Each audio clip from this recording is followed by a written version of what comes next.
Right, good evening guys. So looking at the 100 to 400 G Master lens, and a lot of people will be out there saying, yes, but the 200 to 600 is better, it's got more zoom, it's got better zoom capabilities. Obviously you can rotate it literally half a turn and it's at 200 to 600. Absolutely agree. 200 to 600 is a wicked lens. Obviously I had issues with mine and the A7R4.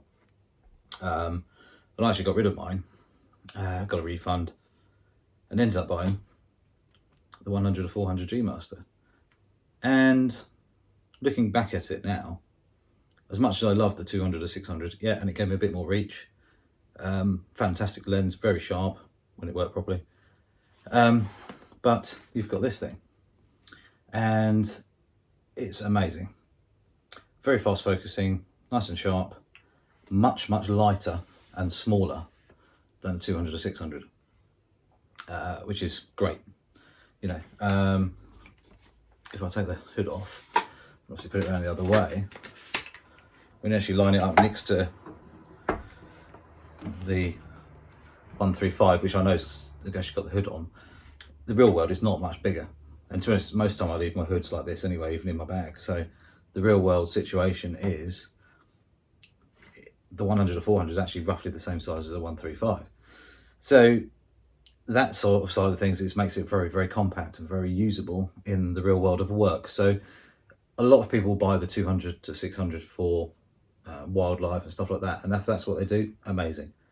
But for someone like myself who does many types of photography, so everything from portraiture through all the different types of portraiture, you know, from glamour to fashion to, you know, family stuff to whatever, massive mixture. Having different types of lenses makes a huge difference. And the 200 to 600 for me was always just a bit big. It's not massive, but it's just a bit big for some situations.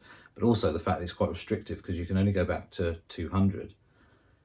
And also your minimum focal distance is actually quite a long way. So where this, moving on back onto the 100 to 400, where this is really good, you've got roughly a meter minimum focal distance. And at 100 millimeters, it's absolutely amazing because I could literally come right back. So out on the water, for example, when we were shooting, the sailboats, paddleboarder and the winger were coming really quite close to me sometimes. And it would have been very difficult, obviously, to even get anything with the 200 or 600. So I'm very glad that I bought this lens. This lens was on there pretty much all the day. I did swap over to the 135 and also a 35 as well. So what I'm saying is, for a work lens, this 100 to 400 G Master is absolutely epic, and it really blows your mind how really good it is.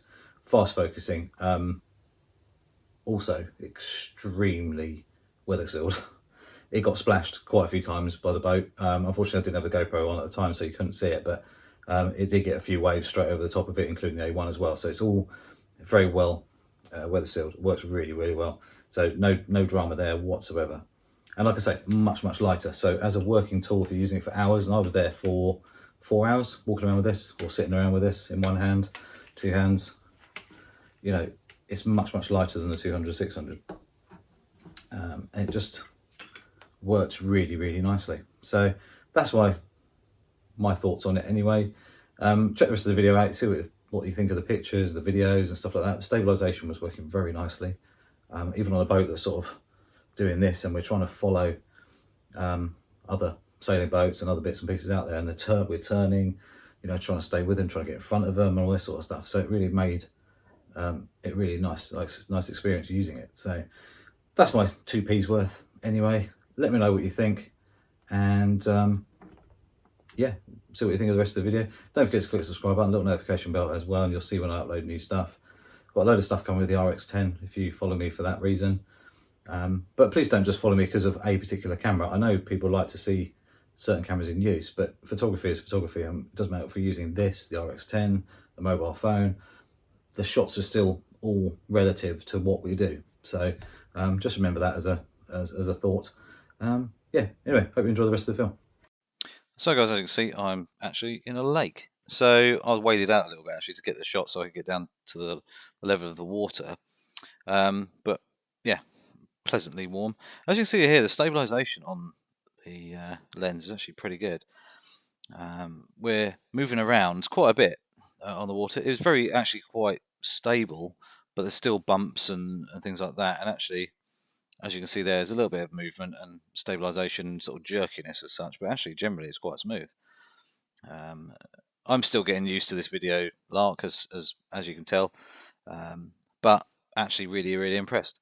A couple of drone shots I've added in and things like that. So just to kind of give you a thing of what I actually took. So yeah, I took the Sony A1, the DJI Mini 3 Pro drone. I had the 135G Master, and I had the 35mm Samyang f1.4 lens with me as well.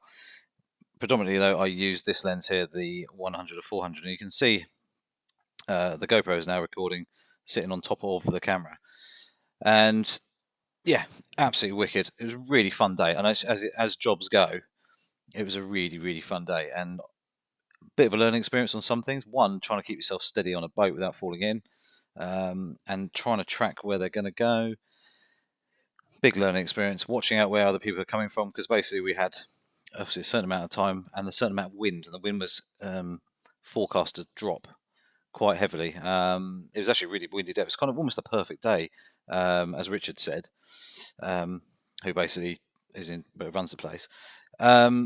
He said, yeah, it's a really windy day, and it was just really cool. Up to 35 or 40 mile an hour, I think the gusts were, but quite a steady sort of 30 mile an hour ish winds at one point.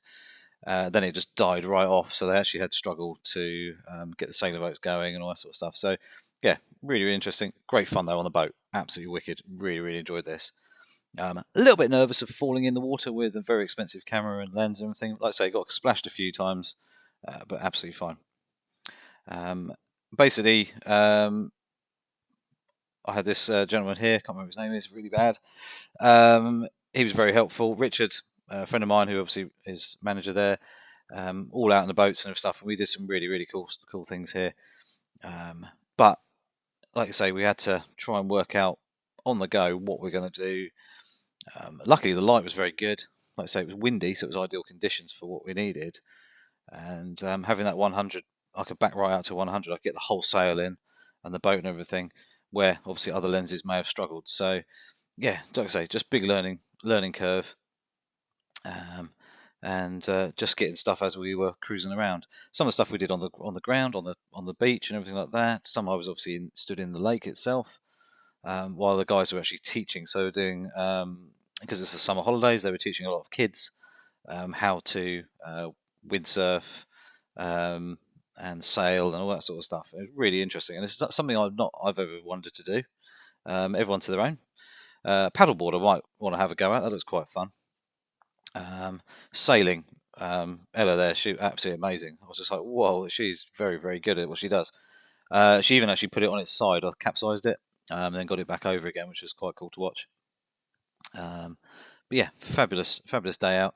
Also, what a fun job. Hopefully I'm going to go back and do some more. This shot here is actually just with the GoPro as we cruise round past them. It just looks really good. Just gives you that angle of view, and just cruising past at 25-30 miles an hour. Really fun. Like I say, the sails and everything being backlit by the sun. It just gave us a fun view there, creating their own wakes to go through. But yeah, we tried to line them up, and like anything, it's actually a lot harder to get 3 sailing boats all in perfect parallel, side by side, just due to, I guess, how they catch the wind. And if one boat's in the way a bit, maybe it gives them a bit of dead air. So it's actually very difficult to get them side by side together. We did do pretty well, but like I say, you can see me moving around, snapping away. One thing I didn't do is have the camera in burst mode. I had it in single shot, and I was just tapping away with my finger quickly, because I didn't want to just rack off like hundreds of shots of the same shot. It's not really point. There was not much point, because the subjects aren't moving that quickly. So I had plenty of time to snap, and I would literally just, rattle off a few, which seemed to work really well actually. And I only took, I think in total 3,000 shots that day, over a 4-hour period. Absolutely fine. Battery wise, A1 actually used one battery and 25%. And you can imagine I did video as well, and without a ND filter, I managed, because f32 the lens stopped down to, so f32, and I managed to get a half-second exposure with a bit of a panning shot. Obviously, I'm in a boat moving up and down as well, so it was quite difficult to get a really sharp shot. So this one's pretty good, probably the best one. The next one, as you can see here, going the other way, wasn't quite as sharp, so which was a bit of a shame, but it did work. Very, very well actually. As much as I think I took about 5 or 6 shots, just adjusting settings, trying to get that shutter speed low enough but fast enough at the same time to get rid of any blur. As you can see here, it's not quite as sharp, but it kind of still adds sort of adds the feeling of speed and blurriness to it. So it still works on its own base. A couple of members of staff there, basically pointing at one of the sailing boats. They're just having fun at the end of the day. So this is not a pose shot. It's just something they did. And they were just having fun. So here's a bit of a burst, as you can see there, on a winger, I think that's called, if I remember rightly. Great fun to watch, and the young lad there, absolutely amazing what he does. Absolutely brilliant. It's like a little hydrofoil type board, and you have this wing that's inflatable, and off they go, and it's amazing. Ella there, really nice actually, the lighting, because the lighting reflecting off the sail onto her. So basically, a nice big reflector. Like I say, the light was reflective, and you've got all the reflections on the boat and everything. Just really, really cool. Just really nice. No editing to these shots whatsoever, other than lining up the horizon a little bit on the water, because obviously I'm bobbing around in a boat, so my horizons are changing a little bit. So obviously on water, I just try and keep them as level as possible. Like that one there's not perfect, but I say a lot of these shots I haven't even touched. So I'm just trying to show you the real world. So in editing, I would have literally rotated very, very slightly. That one's not too bad.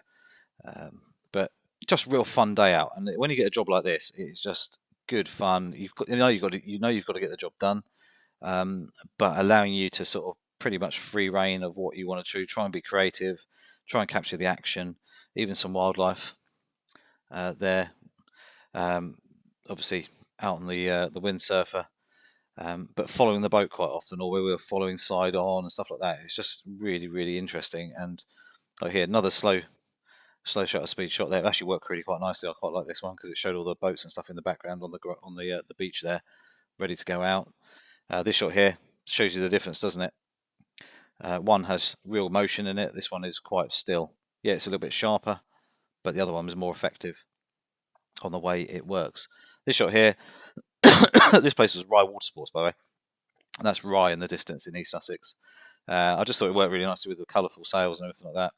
This shot here was just one of my favourites from the day. Eye autofocusing, amazingly working. I'm bobbing around on a boat. You've got this guy here coming along at, I don't know how fast he's going, 25, 30 miles an hour. And it was still locking onto his eye, even though he was all over the place with his wing and everything as well. So I was pretty impressed with that. Yeah, just really cool. So here's a drone shot, just to show you sort of the size of the lake and everything, and the two boats cruising around. It was, yeah. Just to me personally, and I know a lot of people may not agree with what I had to say earlier in the video, but for me personally, it really made the value of that 100 or 400 G Master, for me personally, the way I work and what I do, really, really worthwhile. And it made me realise actually it's one of those lenses I will be keeping and using very, very well in the future. So anyway, I hope you enjoyed the video. Here's just a couple of other shots as well. But yeah, any questions about the 100 or 400 G Master, any things like that, give us a shout. Don't forget to click the subscribe button, little notification bell as well, and hopefully I could be reading some comments tomorrow or whatever when anybody posts them, and I shall see you soon.